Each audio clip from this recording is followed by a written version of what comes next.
Hola, ¿qué tal? ¿Cómo les va? Mi nombre es Ángel Sumano, soy CEO y cofundador de Fractal Abogados.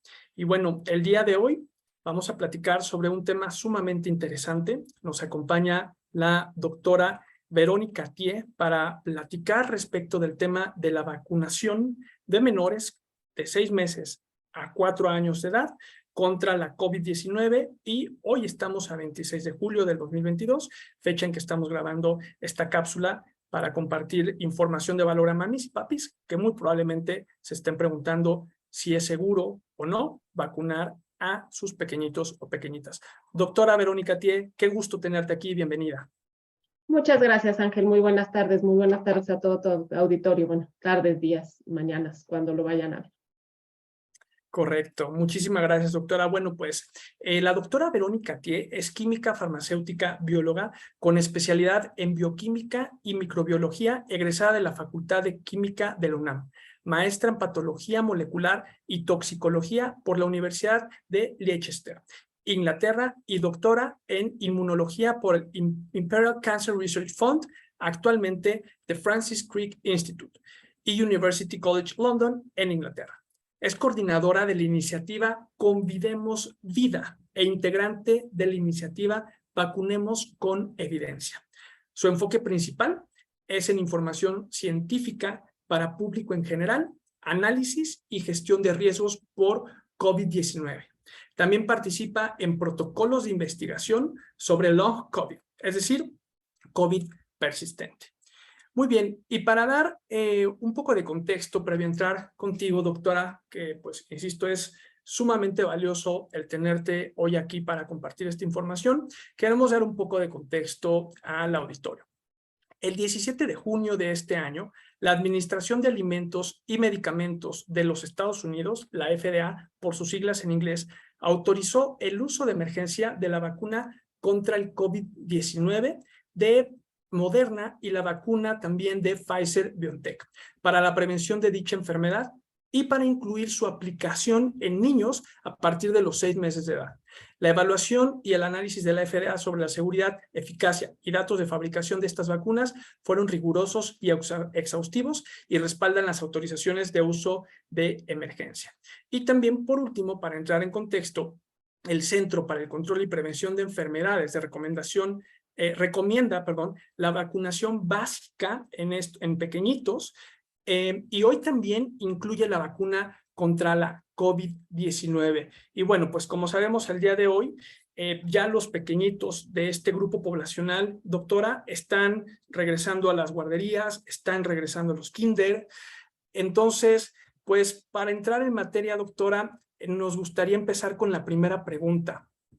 Con base en la evidencia científica y médica, ¿es seguro vacunar a las niñas y niños a partir de los 6 meses de edad a los 4 años de edad contra la COVID-19? Sí, definitivamente. Gracias, Ángel. Pues esto es lo más importante, ¿no? Que comencemos dándole esta seguridad a los padres y a las madres de que definitivamente estas vacunas han pasado por un riguroso estudio, ¿no? Todos estos ensayos clínicos que se hacen de una manera muy rigurosa y que precisamente se dejaron al final para los más pequeñitos, porque ahora ya sabemos que estas vacunas han sido aplicadas a millones de personas en el mundo y de esos millones de personas realmente pues la seguridad se ha demostrado que es muy alta. Ahora, lo que se hizo, esto que tú mismo dices que ha sido aprobado por la FDA en junio pasado, pues lo que se hizo fue un ajuste de dosis, es decir, de esta dosis que se utiliza en los adultos, ¿qué tanta de esa dosis es suficiente para lograr la misma respuesta inmunológica, es decir, la capacidad del cuerpo de proteger contra el SARS-CoV-2 en estos pequeñitos de 6 meses a menos de 5 años, hasta los 4 años? Definitivamente ambas vacunas pasaron todos estos estudios se llaman estudios de fase 2 y fase 3, donde se demuestra la eficacia, es decir, su capacidad de protección de estas vacunas y también su seguridad, es decir, que no van a tener efectos realmente adversos. Y aquí me gustaría aclarar algo. Creo que es muy importante que los padres y las madres recuerden qué pasa cuando llevas a un bebé a su cartilla nacional de vacunación. No importa la vacuna que sea, contra qué microorganismo sea, siempre te dicen, ojo, el niño va a tener un poco de fiebre, va a estar incómodo, va a tener algún malestar. ¿Esto qué pasa? Estos no son reacciones negativas, al contrario, esto significa que nuestro cuerpo es capaz de reaccionar ante esos agentes extraños y nuestro sistema inmune para eso es para lo que sirve, esa es su principal función, detectar que hay un organismo extraño a nuestro cuerpo y que al entrar a nuestro cuerpo tiene que reaccionar para protegernos. Entonces, estas vacunas, igual que todas las otras vacunas, sí van a provocar en algún porcentaje, por ejemplo, se sabe que en el 5% de los niños y en el 25%, en el 5% en el caso de Pfizer, 25% en el caso de Moderna, los pequeñitos pueden tener fiebre. Pero esto no significa que la vacuna les esté haciendo daño, al contrario, significa que su cuerpo está respondiendo adecuadamente a esa vacuna para montar lo que conocemos como una respuesta inmunológica, que es lo que los va a proteger cuando se enfrenten a una posible infección. De acuerdo, doctora, muchísimas gracias.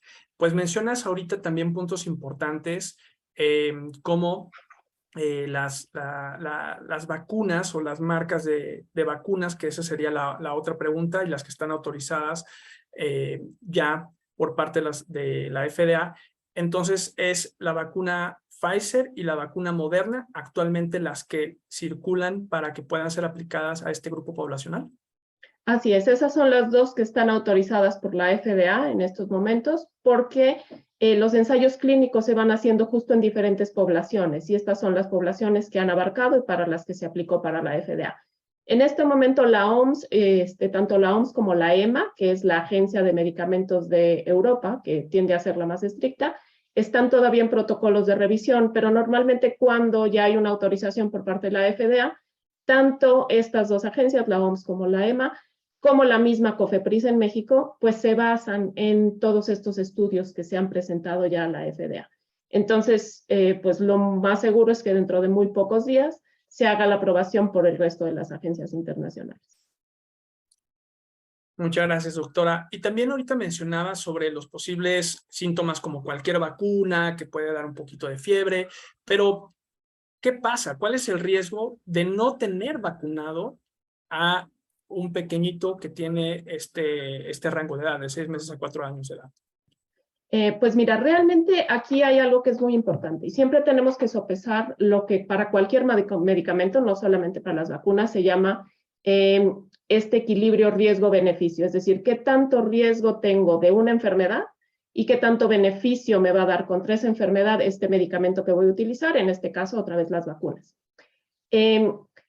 La verdad es que ha habido muchísima mala información y esto es muy triste. Es muy triste porque, sobre todo en México, tenemos una alta cultura de vacunación, ¿no? Tenemos toda esta amplísima cantidad de vacunación. Hemos sido siempre un país que ha vacunado a su población. Las personas estaban siempre muy tranquilas porque se aplicaban siempre vacunas de muy alta calidad. Y las del COVID es lo mismo. De hecho, las del COVID son las vacunas mejor probadas a nivel mundial en la historia de la humanidad. ¿Por qué? Porque precisamente se han aplicado a millones de personas en un espacio muy corto. Entonces, debemos de tener esa confianza. Ahora, ¿qué pasa? ¿Cuáles son los riesgos de no aplicarla?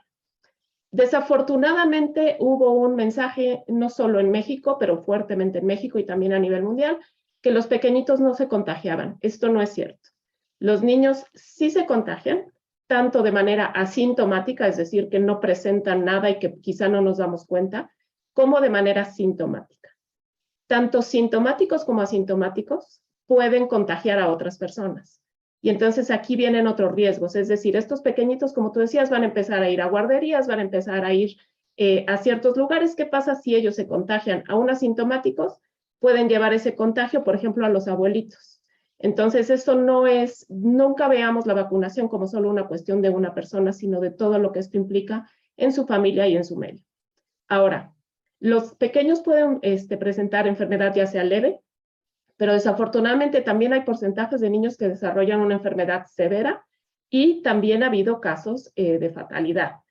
Entonces, esto se evita definitivamente las vacunas, y aquí quiero hacer una pequeña pausa. Toda vacuna, no solo las vacunas contra el COVID, su principal función es evitar la enfermedad severa y la muerte, no el contagio. Y entonces justo por eso los debemos de vacunar, porque aún si llegasen a contagiarse, vamos a evitar que tengan un desenlace desagradable. Y los otros dos puntos que también son muy importantes es que disminuye la posibilidad del desarrollo de algo que se conoce como el síndrome inflamatorio multisistémico pediátrico. Este es un síndrome que realmente pues es muy riesgoso porque los niños, como su nombre lo dice, presentan inflamación en múltiples órganos, en múltiples sistemas, y hay un alto porcentaje de ellos que puede llegar entre 60 y 70% que va a terminar hospitalizado si es que llegan a desarrollar. Y por último, también pueden desarrollar el long COVID o COVID persistente, del que quizá podemos ahondar un poquito más adelante. De acuerdo, doctora, muchas gracias. Muy, muy interesante lo que nos compartes, de verdad. Al final se trata de datos duros, datos científicos, datos médicos, no de un tema de yo siento que, pues a los menores de edad, al grupo poblacional infantil, ahora de esta edad de 6 meses, 5 años o a 4 años, pues no les da tan fuerte. No es un tema de sentir, es un tema de la evidencia médica y científica. Entonces, algo también interesante que es una pregunta de padres y madres de familia respecto de las dosis, doctora. ¿Qué pasa con las dosis? ¿Cuántas son? ¿Cómo se aplican? ¿Es una diferente dosis? Incluso si esta dosis pues también funciona para la variante Omicron o la variante que actualmente circula a nivel mundial. Entonces, si nos pudieras, por favor, orientar respecto de estas inquietudes que tienen. Así es. Bueno, mira, estas son dos vacunas diferentes, entonces hablemos de cada una de ellas. Como lo decía anteriormente, no es lo mismo un adulto que un pequeñito y por eso se hacen estos ensayos clínicos en diferentes poblaciones. Por lo tanto, la dosis sí es diferente de la de adultos y tenemos que estar muy al tanto de esto. De hecho, nosotros en Vacunemos con Evidencia siempre invitamos a los papás que sepan estos datos. Pueden buscar en nuestras redes también, normalmente estamos compartiendo esto, porque es importante que cuando lleguen a los centros de vacunación, en su momento cuando esto se dé, se cercioren que realmente la dosis es la correcta y la vacuna es la correcta. Entonces, en el caso de Pfizer, esta vacuna requiere 3 dosis. Cada una de esas dosis tiene una cantidad del biológico de 3 microgramos, pero lo que ellos van a ver es que les van a poner 0.2 mililitros, es decir, 2 rayitas de la jeringa. Esa es la cantidad que tienen que inocular. Y la Pfizer para esta edad tiene una tapa roja. Esa tapa roja, cuando vienen los viales, se llaman los frasquitos donde viene la vacuna, trae una etiqueta, esa etiqueta debe tener una banda roja y además debe de tener esta tapita roja que a veces no la vemos porque se quita antes de tomar esa vacuna para poderla inocular. Pero es muy importante que estén muy atentos a esto. Ahora, como lo mencionaba, en el caso de Pfizer son 3 dosis y entre la primera y segunda dosis son 21 días y entre la segunda y tercera son 8 semanas. Esto es muy importante porque, bueno, normalmente el esquema de vacunación nos lo va diciendo, pero hay que estar al tanto. En el caso de Moderna son solamente 2 dosis por el momento las que se han aprobado. Estas son de 25 microgramos, esa es la cantidad que tienen y en este momento no tengo el dato, pero lo pondremos en nuestras redes de exactamente cuál es el volumen.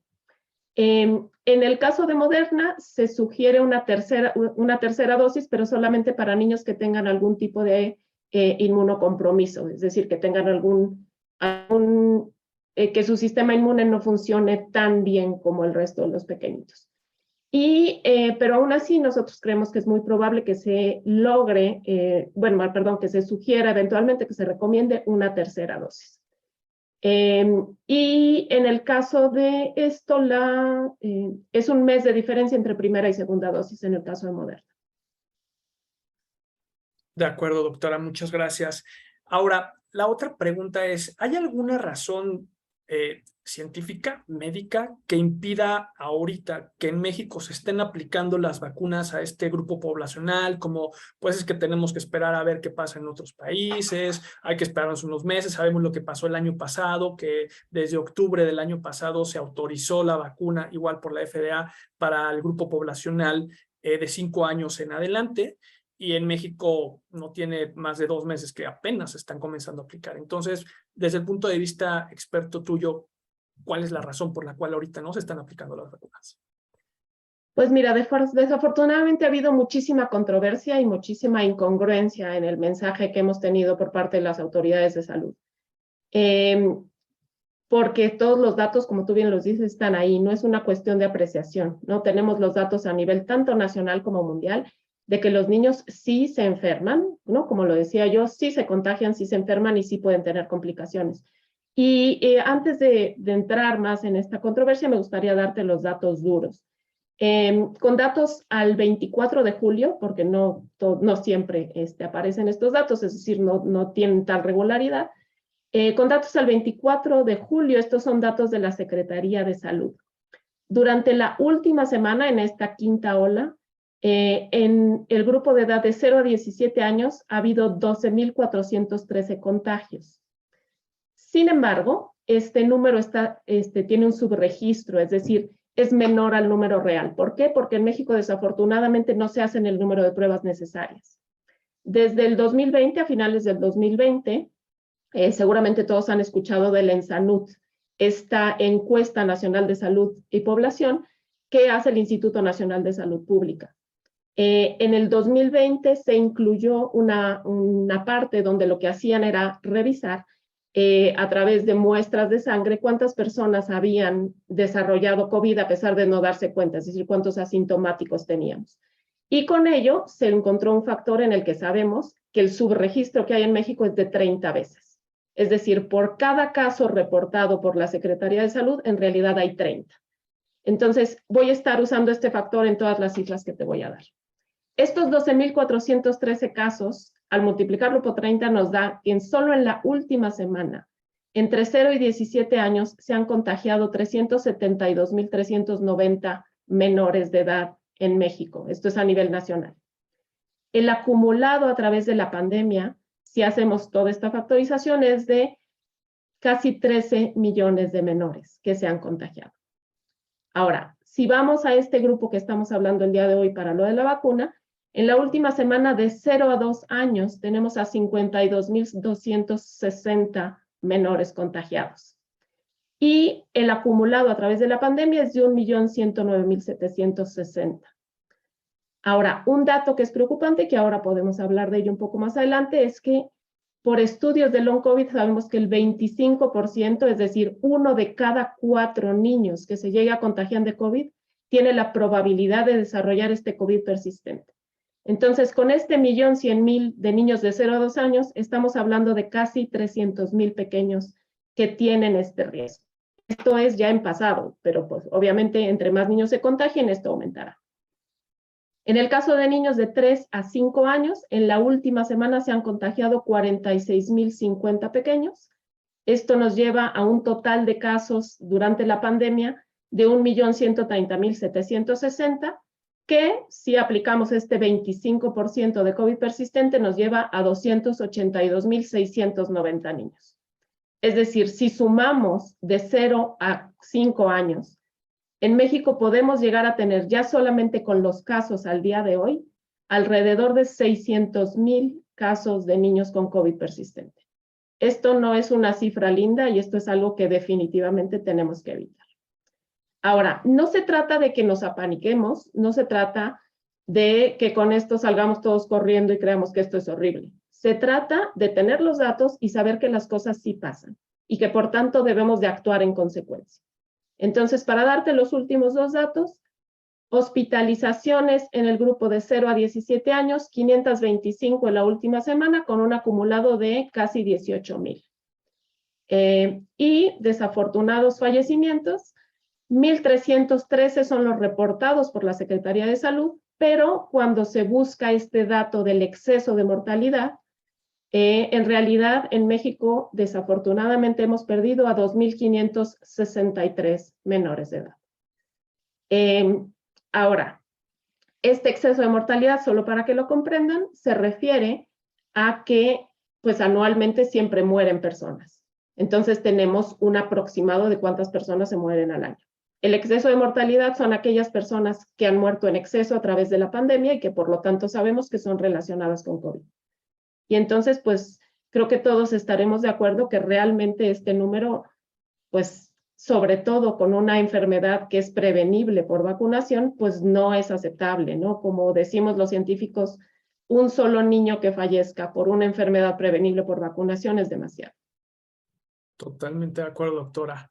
Pues sí, sin duda estos datos son datos duros, datos contundentes y de acuerdo contigo. No es para entrar en pánico, pero sí es para decir, bueno, el mensaje que nos están dando de que pues es una gripita y que pues con vaporru se le quita, pues la realidad es que no, porque además pues tú como experta estás al día y seguramente hay muchas cosas más que se irán descubriendo conforme vayan avanzando los estudios, porque entendamos que es un virus pues relativamente nuevo.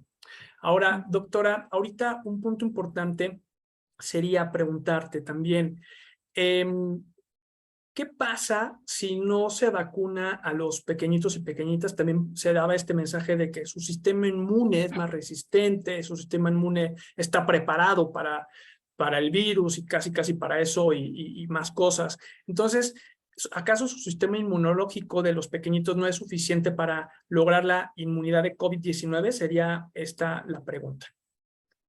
Bueno, mira, aquí nos tenemos que ir un pasito más atrás, ¿no? O sea,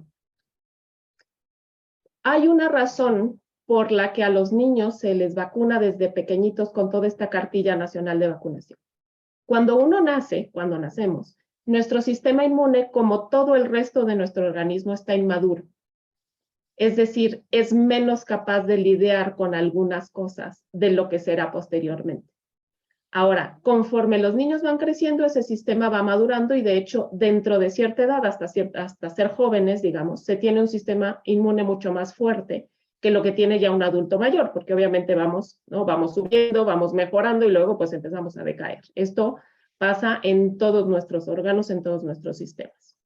Ahora, una cosa es que el sistema inmune sea inmaduro y otra cosa es que no pueda con absolutamente nada, pero le tenemos que dar una ayudadita, ¿no?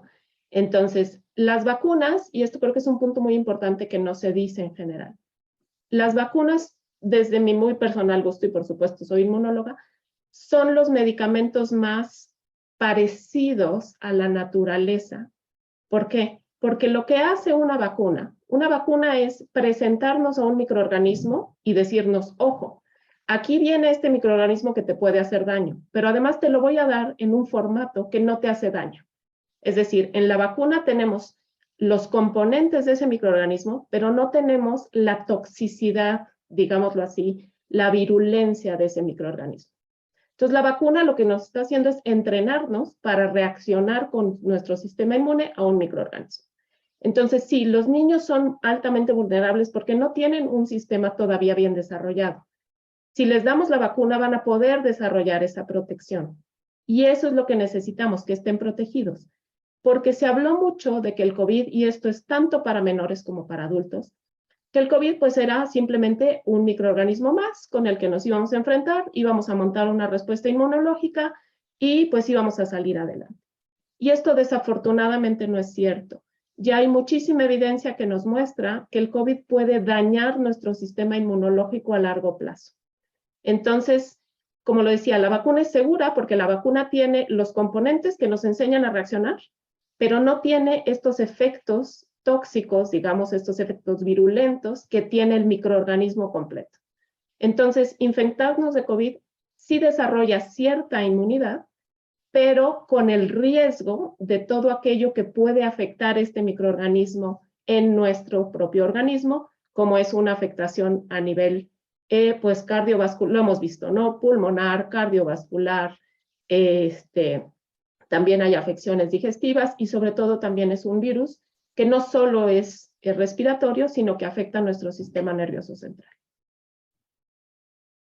De acuerdo, doctora, muchas gracias. Entonces, si un pequeñito o pequeñita lamentablemente se ha contagiado de COVID, es recomendable, independientemente de ello, que se vacune, es lo que estoy entendiendo, o ya no sería necesario que se vacunara.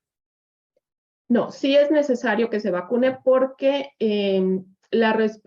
no hay una seguridad de cómo de cómo el SARS-CoV-2, el virus que causa el COVID, realmente está afectando nuestro organismo y qué tan buena respuesta inmunológica se puede montar.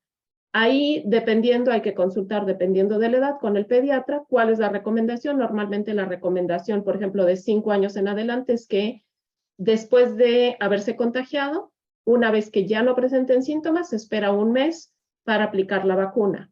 Ahora, sabiendo que en México desafortunadamente no tenemos la disponibilidad de vacunas como se tiene en otros países donde caminas a cualquier farmacia y te puedes vacunar, pues ahí hay que consultarlo con el pediatra en cada ocasión para saber qué es lo mejor. Pero sí, lo ideal es que aún quien se infecte debe de vacunarse. De acuerdo, doctora.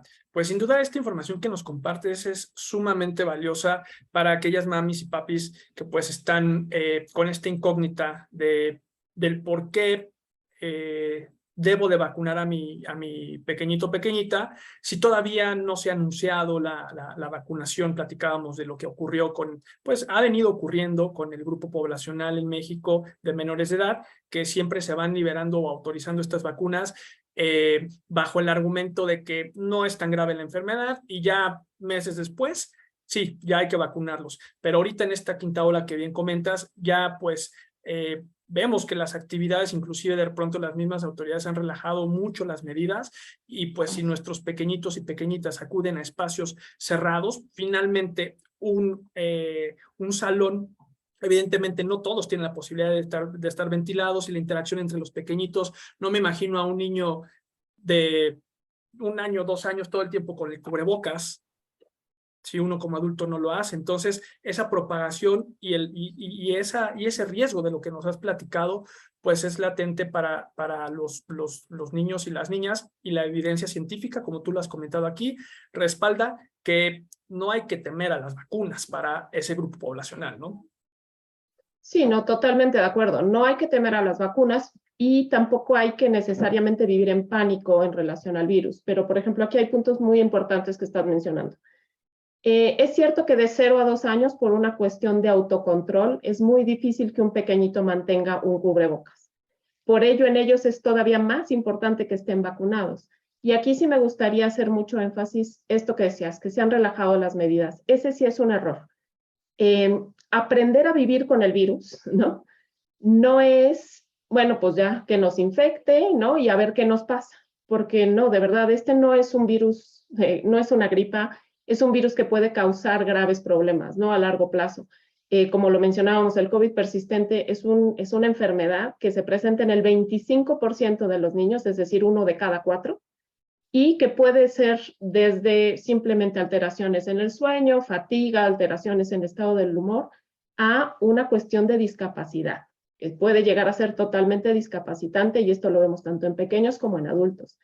Entonces, aprender a vivir con el virus no es darnos por vencidos y permitir que nos haga daño a diestra y siniestra.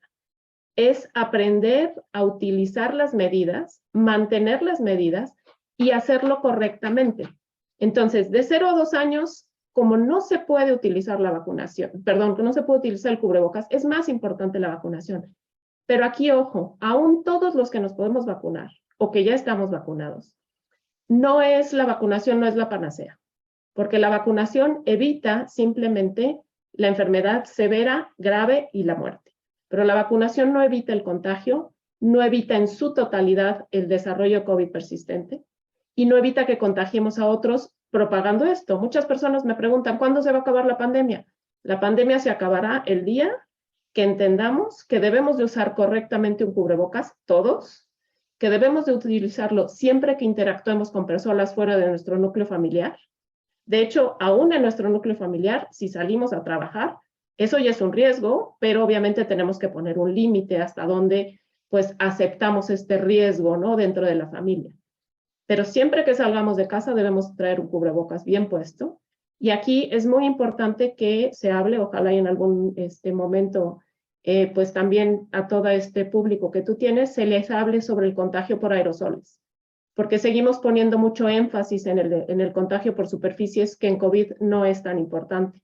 Lo principal es traer el cubrebocas muy bien ceñido a la cara, perfectamente bien ceñido, porque esto es como un humo de cigarro. Tenemos que imaginar que todos estamos fumando y lo que debemos de evitar es inhalar aquella exhalación de las otras personas. Entonces, no es solamente la vacunación, es la vacunación más un buen uso de cubrebocas, más la ventilación, más la distancia. Realmente tenemos que procurar esta nueva cultura de cuidarnos unos a otros. Entonces, no es una medida o la otra, no es ya me vacuné y ya, ¿no? Todo lo demás lo hacemos sin ningún cuidado. Tenemos que mantener todas estas medidas y principalmente hay que ser muy cautelosos en escuelas y guarderías, que sí se esté tomando en serio esto y que sí se haga énfasis en la calidad del aire que respiramos. Totalmente de acuerdo, doctora. Qué interesante lo que comentas, este tema de portar muy bien la mascarilla. Si para nosotros como adultos de repente uno pues se la quita, se cansa o no la porta de manera correcta, esa es la preocupación que tenemos hoy con los pequeñitos y las pequeñitas, que en edades tan tempranas, tan pequeñas, valga la redundancia, pues no es fácil para ellos. Sabemos que hay directrices internacionales en donde ya se está explicando cómo deben de portar los pequeñitos de los adultos hacia ellos, ¿no?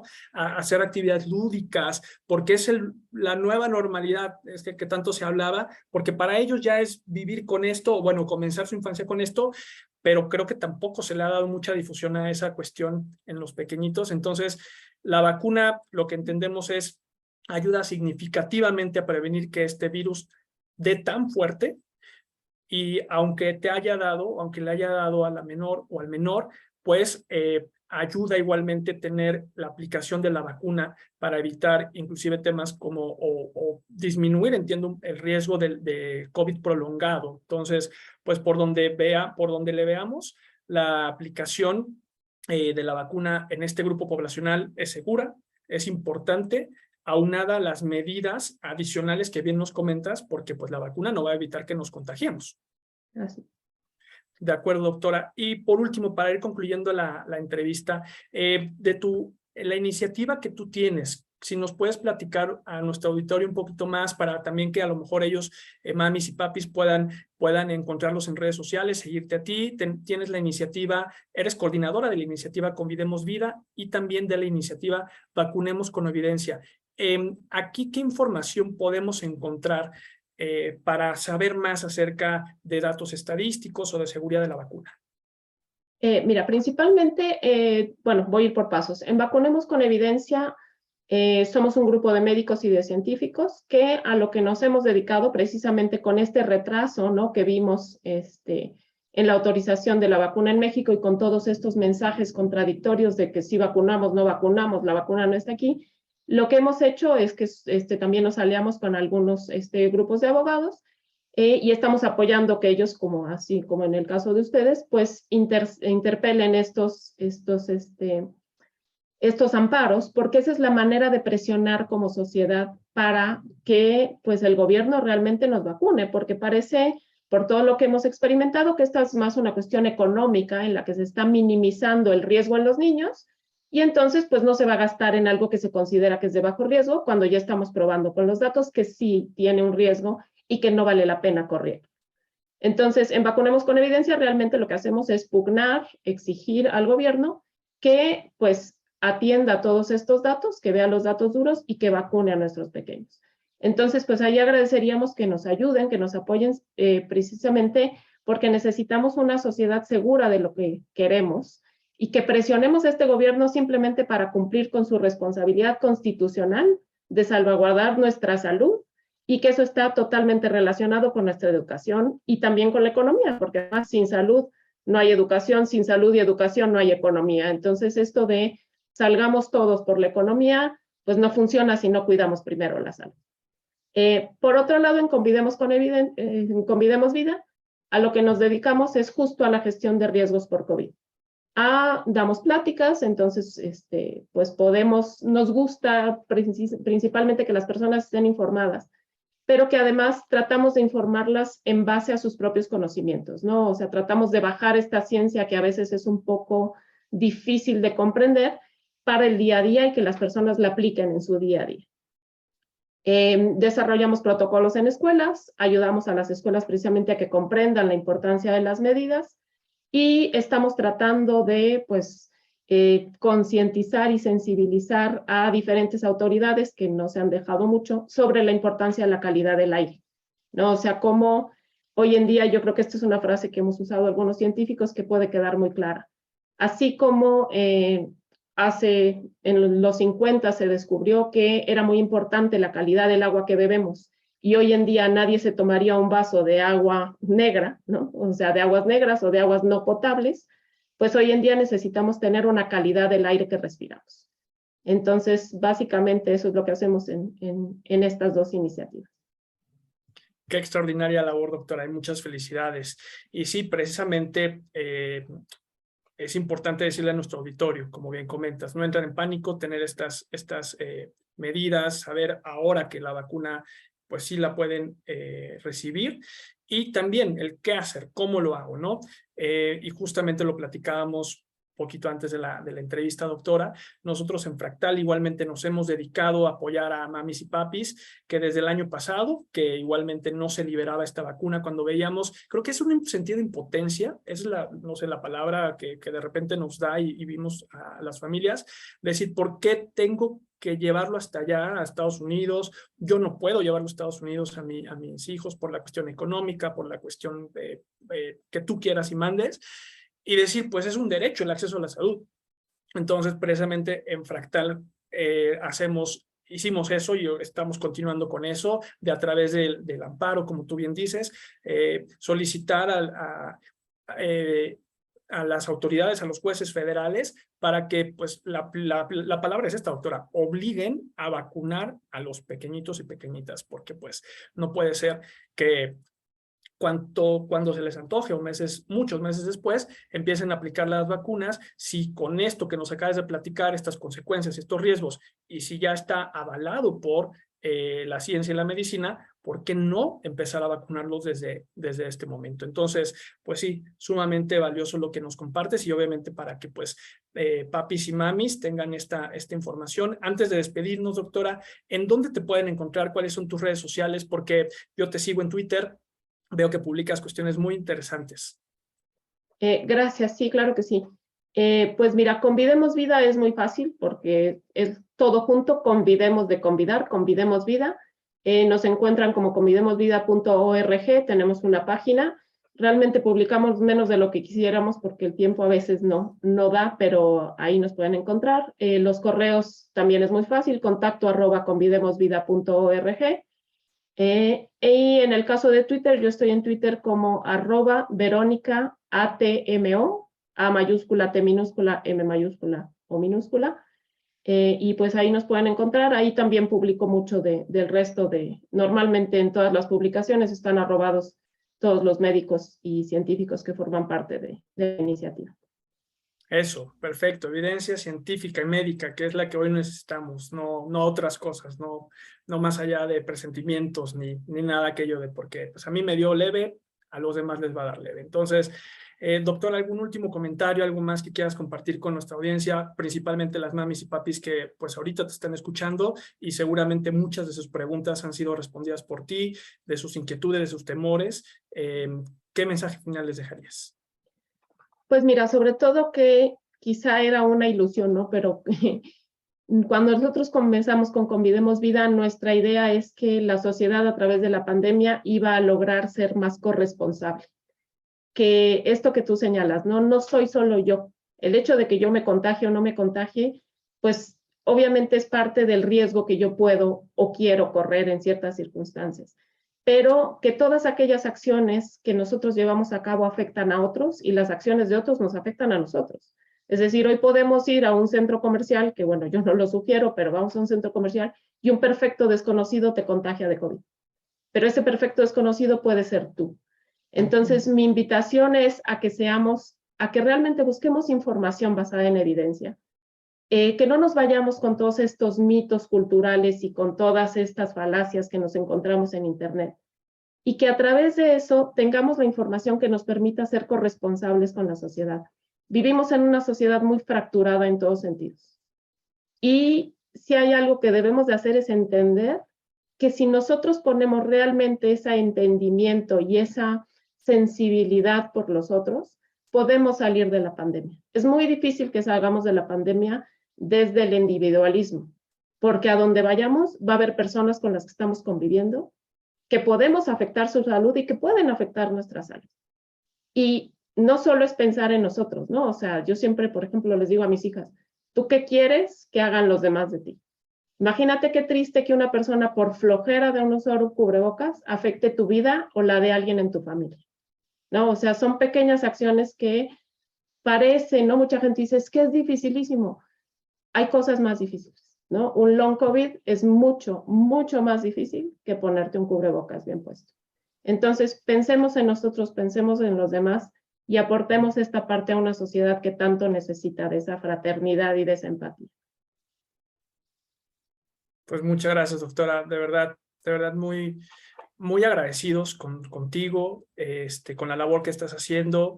Y en Fractal eso es lo que buscamos, que tengamos esta evidencia científica, médica, para compartirla igualmente con las autoridades federales, con los jueces, que pues finalmente ellos, a través de ellos, se logran aplicar estas vacunas a través del amparo. Y creo que ya suficiente preocupación tiene el papi o mami como para estar diciendo, bueno, y entonces jurídicamente, ¿cómo lo tengo que hacer? Creo que lo importante es que se puedan acercar y que sepan que está este medio del amparo. Nosotros en Fractal encantadísimos de apoyarles. Sabemos que también en Convidemos Vida tienen este apoyo. En fin, creo que se trata de que los papis y mamis tengan diversidad de opciones, ¿no? Y sobre todo pues esté respaldado con conciencia. Y hoy los jueces literalmente se vuelven estas personas que tienen esa facultad de decir si se vacuna o no se vacuna. Pero los jueces mismos necesitan allegarse de evidencia médica y científica porque no son expertos en todo. Entonces, con esto que nos acabas de compartir, literalmente también nos ayudas muchísimo para dar estos argumentos. Y claro, vamos a seguir haciendo una investigación, acercándonos a la ciencia, a la medicina y a la salud, con gente tan profesional y tan experta como lo eres tú. Y que pues bueno, invitamos a todo el auditorio, a quienes están viendo este video, que lo compartan. Probablemente digan, oye, híjole, mira, y para mandárselo a mi prima, a mi hermana, a mi tía, que dicen que no le va a pasar nada a Juanito, ¿no? ¿Cómo no? ¿No? A Fernandita, no, sí pasan cosas. Entonces, pues, doctora, muchas gracias por tu tiempo, un placer, un honor, y vamos a generar esta cultura, como bien dices, de salud, de prevención, y pues entre todos a cuidarnos y a protegernos. Perfecto. Al contrario, Ángel, buenas tardes. Gracias por el espacio también.